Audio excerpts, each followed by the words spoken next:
Okay, I want to start with something that I genuinely believe but almost feel weird saying out loud. Say it. That's literally what this show is for. I think we're living through the singularity right now, like, it's not coming. We're in it. Define your terms, though. Because Vernor Vink wrote about this in 1993. Kurzweil said 2029. We're in 2026. What makes you say now? Because the definition isn't a moment. It's a rate of change that becomes incomprehensible to the humans experiencing it.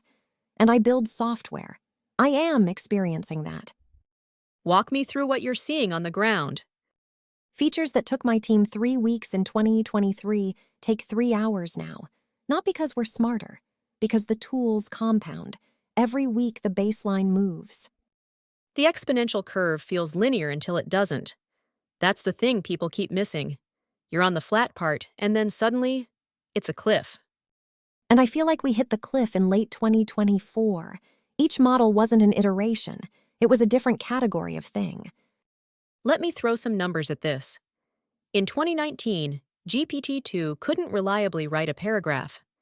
In 2023, GPT-4 passed the bar exam in the 90th percentile.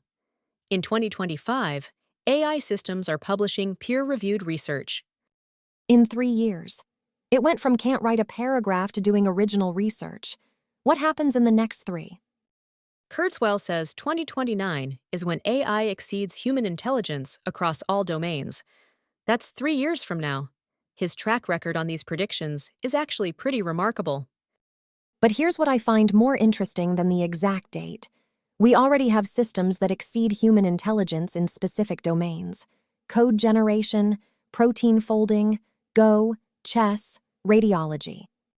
So narrow superintelligence is already here. The question is when the domains connect. And they're connecting faster than anyone expected.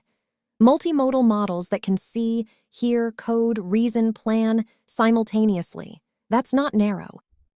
The honest answer is we don't know if what we're building is AGI, or a very sophisticated pattern matcher that mimics reasoning. That debate is still live. Does the distinction matter if the outputs are the same? If an AI can do everything a researcher can do, does it matter what's happening under the hood? Philosophically, yes. Practically, maybe not. Like, are we just arguing about what to call something that's already happening? Yes, exactly. We're in the wave. There is no standing on the shore watching it approach. You're either surfing or you're getting washed under. The Alphinium thesis is interesting here. Multi-tenant AI infrastructure, agent systems, ChatInstance widgets. These are bets on the wave being real. Every company we're building right now is a wave bet. The question isn't whether AI changes everything. That's already answered. The question is how fast and who adapts. The ones who don't adapt, what does that look like? Because I think people are still underestimating the disruption. A friend runs a 50-person marketing agency. 6 months ago, they were fully booked. Now their clients are doing 80% of the work themselves with AI tools. The agency survived by becoming the prompt engineers, the strategists, the humans who know what to ask for. Barely. And look, I have enormous empathy for that disruption. But the disruption is happening. The singularity is just a technical term for disruption so fast humans can't adapt to each wave before the next one hits.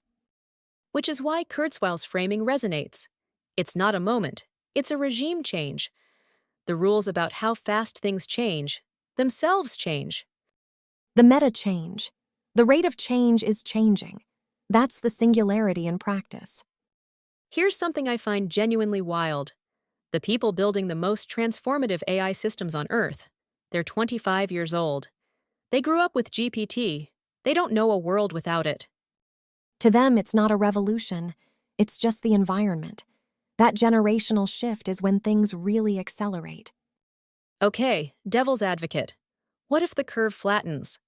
What if the next generation of models is great, but isn't the step change we've seen? What if we're near a ceiling? Then the current tools still compound. Even if no new breakthrough happens, the adoption curve of what already exists has barely started. Most companies are still on early generation AI integration. The diffusion of existing technology is its own wave. You don't need new breakthroughs to see massive disruption from what's already built. And I'm betting we're nowhere near a ceiling. The hardware improvements, the architecture research, the data, it's all still accelerating. What does the world look like in 2029 if Kurzweil is right? Genuinely, what does your day look like? I honestly don't know. And that's the point. I can't imagine it, which means we're close to the inflection where extrapolation breaks down. And that inability to imagine it, that's the singularity.